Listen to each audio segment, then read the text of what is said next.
yourself on whether you think Batman is a superhero.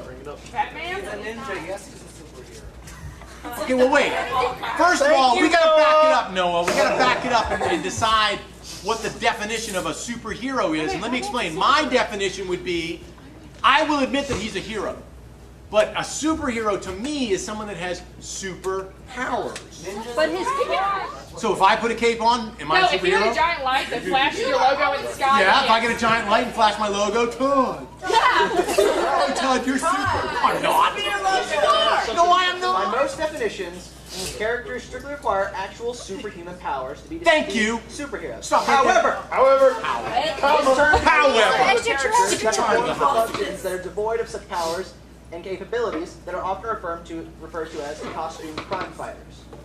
This definition also denotes superheroes, such as Batman or Green Arrow. No. Let's start with Batman. Batman is a superhero. Raise your hand. I just. I think it's I think it's unanimous. Y'all are being. Todd, the vote has been cast. You're letting Webster He's the corrupt your mind. smartest dude alive. I'm not alive anymore. I don't know what you're talking about. Webster has... All right, real quick, we got to motor along here because I wanted to give Helen Hunter some time to share her story. I want to talk tonight about vocation. Vocation. The universal call is we're all supposed to be holy. We're all supposed to be set apart. We're all supposed to shine with the glory of God. Individually, exactly what that means. Honestly, the majority of us are called to married life. But I would argue that 10% of the general populace is called to religious life, is called to lay down their natural desires to be with another person. And by the way, you still are supposed to have natural desires. Like if Stefan, when he went in the seminary, you know, if he walked in and said, "Ooh, girls are icky. I don't like them," they would have said, "Turn around and get out, because we don't want you here. We only want men who are saying, I would love to be married. That's a natural desire, but I know God's calling me to lay down that desire at the foot of his cross." A nun one time, and I was talking about how my wife and I, this was a little while ago when we had 9 kids. I said, we have 9 children. She goes, "Oh, if God had allowed me to marry," that's the way she said it. If God had allowed me to marry or called me to marriage, I would have had 12 kids. What? And I just thought that was so beautiful. I asked Helen Hunter to come and share her story with us. Hey. I'm Helen Hunter, like Todd said, and I grew up in Mobile. So I went to St. Ignatius growing up, and then I went to St. Paul's for high school. And I'm the oldest of 5 children, and we were raised Catholic, like probably a lot of y'all, and I never really thought about my vocation. I thought, like, well, duh, you know, I'm a girl, I'm gonna get married and have children. I love children. Babysat all throughout high school, loved kids, I loved having younger brothers and sisters to take care of. I was like, you know, this is a no-brainer. Plus, you know, started to like boys and, you know, dating and, you know, flirting with things like that. And so I was like, you know, it's kind of clear that I'm going to be married. I never thought of anything else. And I had a boyfriend all throughout high school, 4 years. We went to college together at Auburn. And sorry for you Bama fans.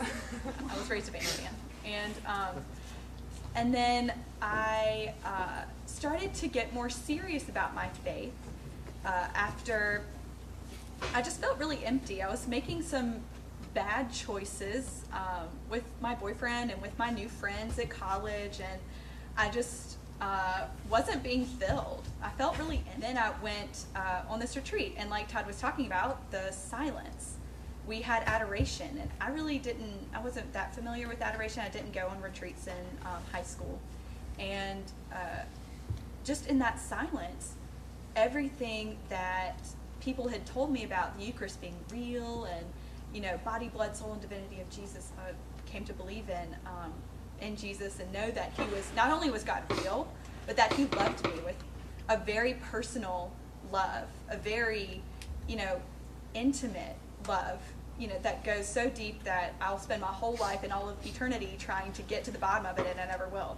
That's how cool it is, and so anyway, so that was kind of, and I started to get deeper in my faith that freshman year of college, and started hanging out with this great group of friends who were really cool and fun and stuff, and they went to church and plus, and two of the guys there who I started to be friends with were seniors, and they're so cool, and one of them was a football player on the Auburn football team, and really good looking. The other guy was a runner, also really good looking and smart, marriage potential maybe. And then they told me that they were going to seminary to become a priest, both of them. And I was like shocked when they told me, like, you've got to be kidding me. Y'all are only 22, 23 years old. You're crazy. Like, why not give it like 10 years, and if you can't get married, maybe. And they were like, no, Helen Hunter, like, we're excited. Like, this is a joyful thing. Like, we've prayed about it, and we think God might be calling us to be priests, like to lay down our lives for him. And, of course we like, girls. Of course we would love to have children, but we're going to, see what God has in store for us, and he's calling us here right now. And I was just, I couldn't wrap my mind around it. It was too much for me. Like, how could you do that? You're so young. You have so much to offer. Why on earth would you do this? And they were like, well, Helen Hunter, have you ever thought of becoming a nun? Have you ever thought, do you know for sure that God is calling you to marriage? And I was like, it's just kind of obvious, well, no. I've never thought about it, never prayed about it, no. And they said, well, maybe you should, like, if you don't know for sure, then, God might be calling you to think about that some more. And so I was like, okay. So those next 4 years, it's been 4 years since those seminarians, gave me that little tiny push to discern my vocation. And since then, in between that time, I would be, yes, I think I'm called to be a sister. I think so. I'm just looking for the right place, the right time, giving God some time to let me know.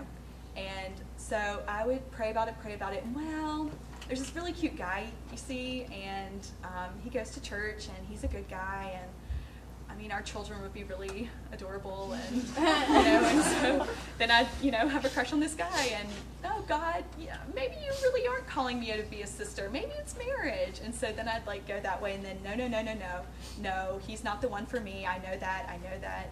God, yes, I'm open again. I'm ready to be open again to religious life, to be a sister. And then I would visit. Anyway, so we spent one spring break my junior year, and went and saw all these cool sisters, and that made an impact on me too. But then, a few months later, I'm like, well, those sisters were really cool and all, but there's this guy, and he plays music, and he's really smart, and maybe God's calling me to marriage. And I prayed about it, and I was like, this could be it. And I, he's a really great guy, and we're attracted to each other, and I still don't know. I feel, marriage, religious life, I love them both, like up here. And so we decided to date. And prayed. I was like, this is perfect. Obviously we're called to marriage. Like, this is just a great relationship. And then I went to France, and because I love French, and I want to teach. I want to be a French teacher, and so I went to France to teach English for a year, last year. And while I was there, I started getting this feeling that Andrew, my boyfriend, wasn't the one. And I was like, what?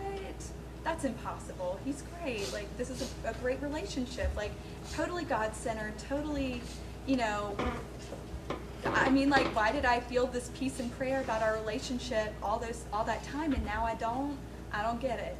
And so I started praying more, and I just, felt a lot of peace with breaking up with Andrew. And I was like, no, I don't understand. And then we broke up, and I was like, sorry, I don't, I just don't, we're not supposed to be dating. Maybe later, but not now.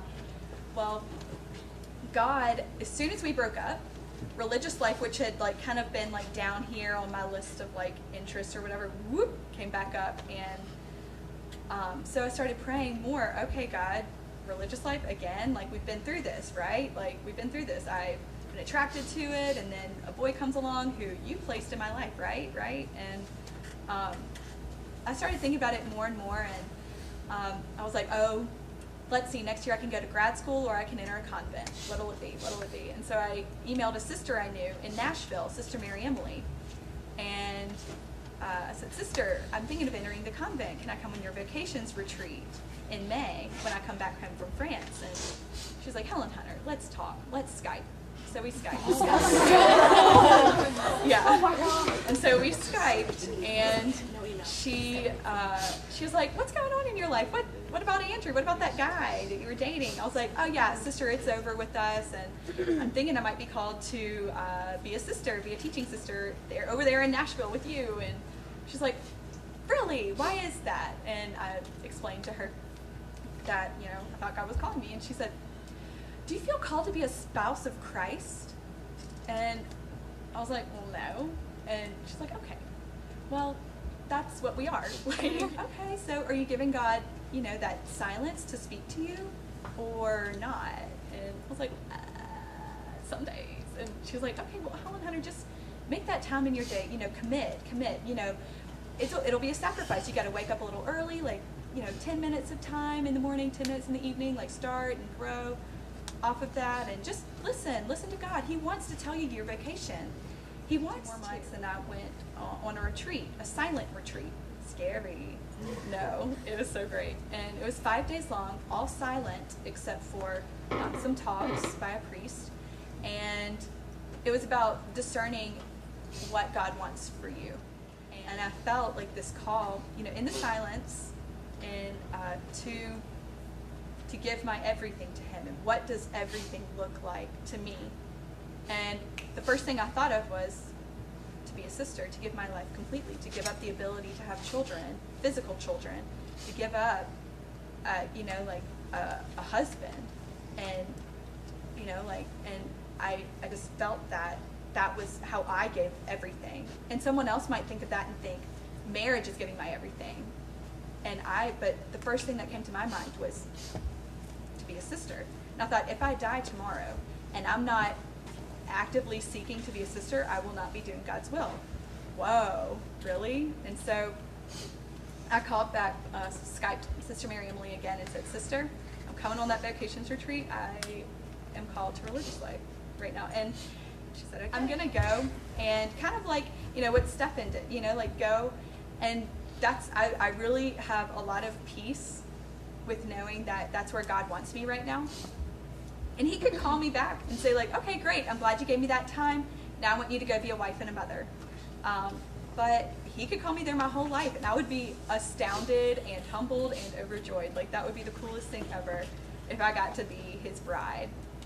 That would be the coolest thing ever. So I'm just being open, and I'm going in, and I really, I feel called to be there in Nashville. Any other questions for Helen Hunter? Any other questions, y'all can come find me on Facebook for this last week. Facebook me, and I'll do it. We were talking about whether Batman is a superhero. Hang on. Will you stop just for a second? Todd, we already had the vote. It was But the big deal with Helen Hunter is that what she's doing is not natural. It's supernatural. I love that show.